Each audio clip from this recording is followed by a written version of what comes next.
Hola, ¿qué tal? ¿Cómo están? Bueno, queríamos conversar hoy sobre algunos aspectos de las sociedades por acciones simplificadas, estas llamadas SAS, que son una novedad enorme para las pequeñas y medianas empresas y también para las empresas familiares. Como saben ustedes, se trata de una sociedad que, desde el punto de vista práctico, nos brinda un montón de beneficios, un conjunto de facilidades tanto para la constitución como para el funcionamiento. Pensemos que se trata de un tipo social que opera por fuera de la ley de sociedades, así que es importante que nos vayamos dando cuenta que estamos frente a otra estructura, algo diferente de lo que estábamos acostumbrados.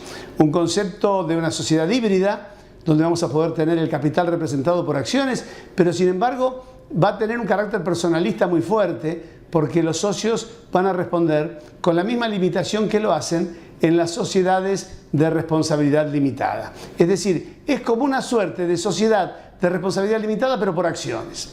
De muy fácil constitución, a través de dos sistemas que ustedes pueden elegir perfectamente. O el sistema clásico, que es como se ha hecho siempre, un instrumento público o un instrumento privado con firma certificada por escribano, por autoridad judicial o autoridad bancaria, o lo podemos hacer también en forma digital, utilizando los medios digitales con el sistema de firma digital.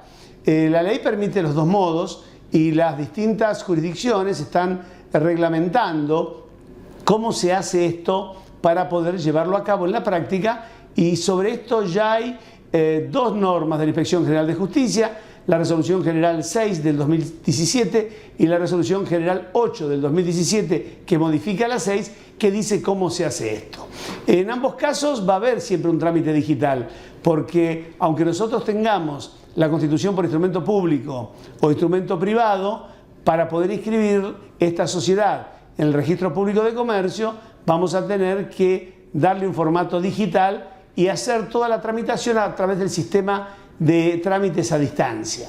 Mientras que si es un régimen de constitución digital, originariamente vamos a tener que tener la firma digital habilitada, las personas que constituyan la sociedad y también quienes sean sus representantes o administradores que deben inscribirlo. La otra cosa que es interesante es el tema del objeto social. Nosotros podemos elegir dos caminos a la Constitución. O nos guiamos por el estatuto tipo que ya han dictado algunas jurisdicciones, el caso de Capital Federal, Tucumán, Misiones o Córdoba, o podemos hacer, como hacíamos siempre, diseñar nuestro propio objeto social según lo que vamos a querer hacer con estas sociedades. ¿Cuál es la ventaja de utilizar el estatuto tipo o el modelo de instrumento tipo? Que prácticamente no va a tener ese objeto social una revisión, sino que va a pasar el filtro de la fiscalización sin un análisis posterior. Mientras que si nosotros utilizamos un modelo que nosotros queremos crear para darle las diversas actividades o los distintos objetos, bueno, en ese caso va a quedar sometido a una revisión y una homologación, en cierto modo, por parte de la autoridad de Contralor. Pero la ley 27.349 en este sentido es muy generosa, porque permite que la SAS pueda tener un objeto amplio y no necesariamente debe incluirse dentro del objeto todo el listado de operaciones o actividades que se pueden realizar, permitiéndose alguna derivación a actuaciones complementarias. Otra cosa interesante, el régimen de acciones.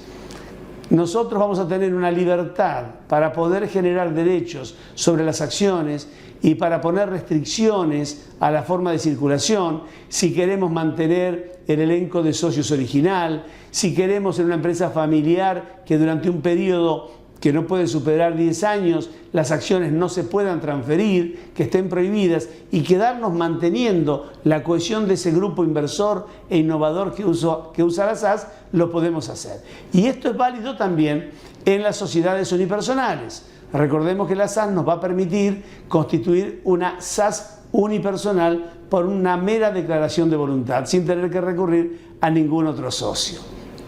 No se olviden de un elemento práctico que es muy importante: las prestaciones accesorias. Al ser empresas pequeñas y medianas o ser empresas familiares, muchas veces nos vamos a encontrar con que necesitamos que, además del capital, los socios o el socio o alguien vinculado a la sociedad, un proveedor, un aliado estratégico, tengan alguna suerte de prestación, el uso de una licencia, un contrato de suministro, una obligación de no competencia, en fin, lo que nosotros podamos imaginar que puede incorporarse al contrato o al instrumento de SAS como prestación accesoria y lo podemos evaluar. A eso se le puede dar un valor, ¿no es cierto? Y eso es muy importante en el instrumento porque si bien no va a integrar el capital social, sí va a tener un valor en el caso que esto deba suplantarse o cuando la prestación se deje de realizar. Otra cuestión que también es de la mayor interés, o del mayor interés, mejor dicho, para todos los constituyentes, es la libertad que tenemos todos de denominar a los órganos sociales. Una SAS la podemos constituir con un directorio, la podemos constituir con gerentes, la podemos constituir con meros administradores, al órgano de gobierno lo podemos llamar asamblea, reunión de socios, consejo de familia, asamblea de familia. Tenemos una amplia libertad. Los estatutos tipos de las distintas jurisdicciones le dan un nombre a estos órganos de la sociedad. Pero si nosotros optamos por diseñar nuestra propia sociedad, le podemos dar el nombre que nosotros querramos y esto nos va a permitir también cubrir las necesidades cuando se trata especialmente de empresas familiares, que como sabemos nosotros son muchas en nuestro país. Alguna gente nos pregunta, dice, pero ¿y si yo tengo una sociedad que no es una SAS? ¿Puedo transformarla en una SAS? Sí, podemos transformar las sociedades que tenemos en una SAS para tener también el acceso a los beneficios fiscales que todo este régimen de SAS tiene y que permite también una ventaja comparativa respecto de los otros tipos sociales.